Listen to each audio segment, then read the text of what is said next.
Hi friends, అందరికీ నమస్కారం. Hamsaveni gut YouTube ఛానల్కి వెల్కమ్ ఫ్రెండ్స్, వెల్కమ్. ఇంతవరకు ఎవరైనా నా ఛానల్ని సబ్స్క్రైబ్ చేసుకోకపోతే please subscribe my channel friends.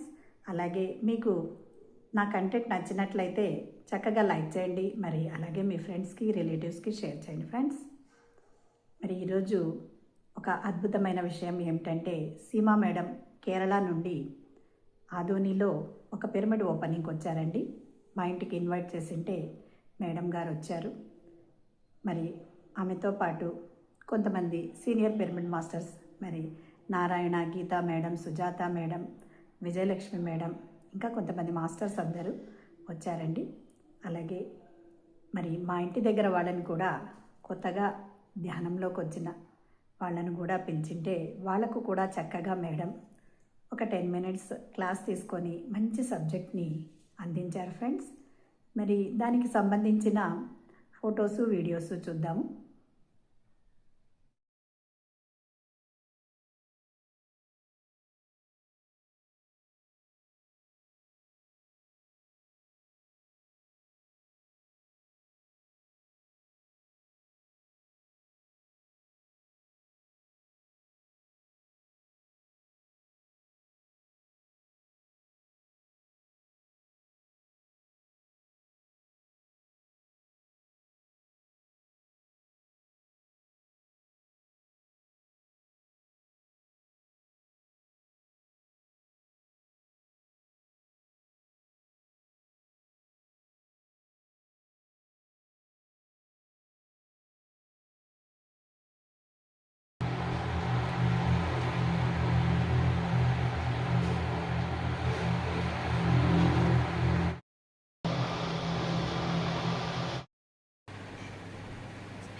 అన్ని అనుభవిస్తావయ్యా. అప్పుడు అనాహత చక్రంలో ఉంటాం.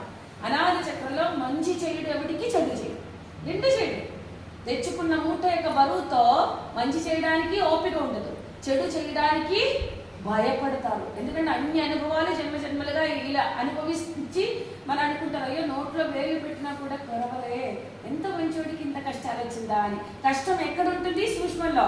పూర్వ జన్మల నుంచి చేసినది బరువుగా తీసుకొచ్చి తలెత్తుకోలేరు, వీళ్ళు మాట్లాడలేరు. మంచి పోలి కదా, చెడు పోలి కదా, ఏం చేయలేడు, బరువుతో అనుభవించేస్తుంది. అక్కడ నుంచి విశుద్ధంలో కూడా శైశవ స్థితి ఉంది, బాల్య స్థితి ఉంది, అన్నీ ఉన్నాయ్యా విశుద్ధంలోకి. అందుకే ఆత్మ అంటే దివ్యమైన సత్య మార్గాలకు వచ్చే వాళ్ళందరూ కూడా పరిపూర్ణ పరిశుద్ధి పొందదు. అందుకే విశుద్ధ చక్రాల్లో జన్మ తీసుకున్న వాళ్ళు కూడా విశేషమైన శుద్ధి జరగడానికి ఎన్నో జన్మలెత్తుతారు ఈ స్థితిలో కూడా.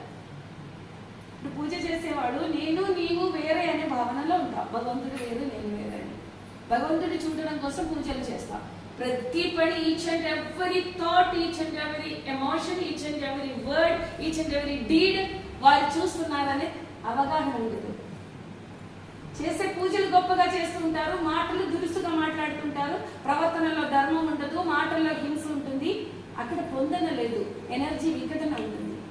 అందుకే ఎవరికైతే నీవు పూజ చేస్తారో వారు నేను ఒకటే అని గ్రహించడం కొరకే పూజ అన్నారు. గ్రహించడానికి పూజ, అది గ్రాహ్యం పూజ చేసేటప్పుడు రాదు. పూజలో పండిపోయేటంత జన్మ తీసుకున్నప్పుడు. అందుకే కోటి పూజ స్తోత్ర కోటి సమాజ జపకోటి సమాజ ధ్యానంలోకి వచ్చింది అంటే, అందుకే ధ్యానం చేసిన వాళ్ళందరూ ఆత్మజ్ఞానులు కాలేరు అని అంటారు. ధ్యానంలో పండిపోవడానికి, పరిపక్వ స్థితిలోకి ఉన్నట్టు అంగీకరించడానికి, without judgement, without analysis, without doubt, without complaint, without fear, just accept and allow all experiences as it is, like a witness. అంటే మన జీవితంలో జరిగిన, కుటుంబంలో జరిగిన, సమూహంలో జరిగిన, యుద్ధం జరిగిన ఎలాంటి జడ్జిమెంట్ లేకుండా యాక్సెప్ట్ చేసే స్థితి శక్తి సాధన ద్వారా. శక్తి పెరిగే కొద్దీ సాక్షి భావన. శక్తి లేనప్పుడు ఆర్గ్యూ చేస్తుంటారు, అలా కాదు ఇలా కాదు, నాకు తెలియదా ఏంటి, శక్తి లేని వాడిని. అందుకే ఆధ్యాత్మిక శాస్త్రం అన్నారు ఉపేక్ష.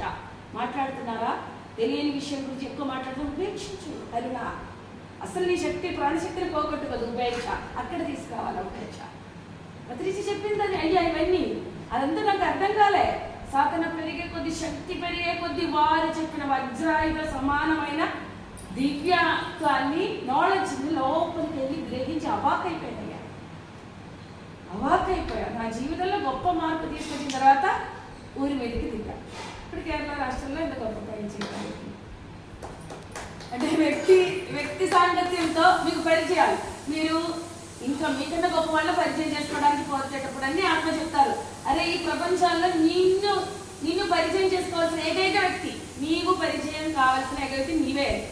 ఎందుకంటే మనం ఈ సీమ కాదు, సుభాష్ వైఫ్ కాదు, నా పిల్లల తల్లి కాదు, నేను జన్మల సంస్కారంతో ఒక పోగుంది నాలో. అది సందర్భానుసారంగా వాసనలు బయటకు వస్తాయి. ఆ నన్ను నేను తెలుసుకున్నప్పుడు తెలుసుకోవడానికి ఎంత శక్తి ఉండాలా? ఆ అరిషత్ వర్గాలు ఋషులకు మానవుడికి ఒకలా ఉంటుందయ్యా. అరిషత్ వర్గాలు సందర్భానుసారం జన్మ సంస్కారం బయటకు వస్తాయి. వాటిని సంస్కరించాలనే విచక్షణ కావాలా? అరే నా లోపల నుంచి ఏ మాట వస్తుంది, ఏ భావన వస్తుంది? చనువుతో నేనేం విరవేగుతున్నారా? చనువు ఉందని అహంకారంతో ఉన్నావా? చనువు ఉన్నదని రెస్పెక్ట్ తప్పుతున్నారా? నా లోపల ఉన్నాడు చెప్తారు, 10 మందిలో ఉన్నప్పుడు ఎలా ఉంటావో, సింగిల్గా ఉన్నప్పుడు ఎలా ఉంటావో, బాగా క్లోజ్గా ఉన్నప్పుడు మర్యాద తప్పకు. మర్యాద శక్తితో కూడింది. రెస్పెక్ట్ శక్తి ఉండాలి. విచక్షణకి ఎరుక ఉండాలనే శక్తి, మంచి మాట్లాడాలనే శక్తి, ఆచరించాలనే శక్తి, ఒక మార్పు తీసుకురావాలనే శక్తి. శక్తి లేనప్పుడు ఆచరించలేరు. ఆ శక్తి లేనప్పుడు మనం యాక్సెప్ట్ చేయలేను. శక్తి లేనప్పుడు కృతజ్ఞతగా ఉండము. శక్తి లేనప్పుడు వినయంగా ఉండదు. శక్తి లేనప్పుడు సహనంగా ఉండదు. శక్తి ఉన్నవాడి ఎన్ని గుణాలు ఉంటాయి. అందుకే సర్వ సుగుణాలతో, దైవిక గుణాలతో అలంకరించేవాడు. అలంకరించు, నాకెందుకు అలంకారాలు అని ఉంటుంది. నీవే దేవుడు. సుగుణాలతో నిన్ను నువ్వు అలంకరించుకో. నా బిడ్డ భూమి మీద భూలోకం స్వర్గ సమానంగా చేస్తున్నారని సంబరపడతారు దేవుడు. మనం దేవుళ్ళ సంబరం చేస్తారయ్యా. అయ్యా ఇది తెలుసుకోవడానికి నాకు కొంతకాలం పట్టింది. కొన్ని రోజులు కాదయ్యా, కొన్ని ఇయర్స్ పట్టింది. అన్ని నేను సంస్కరించి వ్యక్తి శక్తిగా మారితే వ్యక్తులతో సాంగత్యం స్టాప్ చేస్తాను. శక్తి సాంగత్యం చేసేటప్పుడు శక్తి ఏం చెయ్యగలదు, ఎంత చెయ్యగలదు అనేది అర్థం చేస్తున్నాను. ఇప్పుడు స్టేట్ వైజ్ వర్క్ చేస్తున్నాను. అది థ్యాంక్ యూ. ఇంత గొప్ప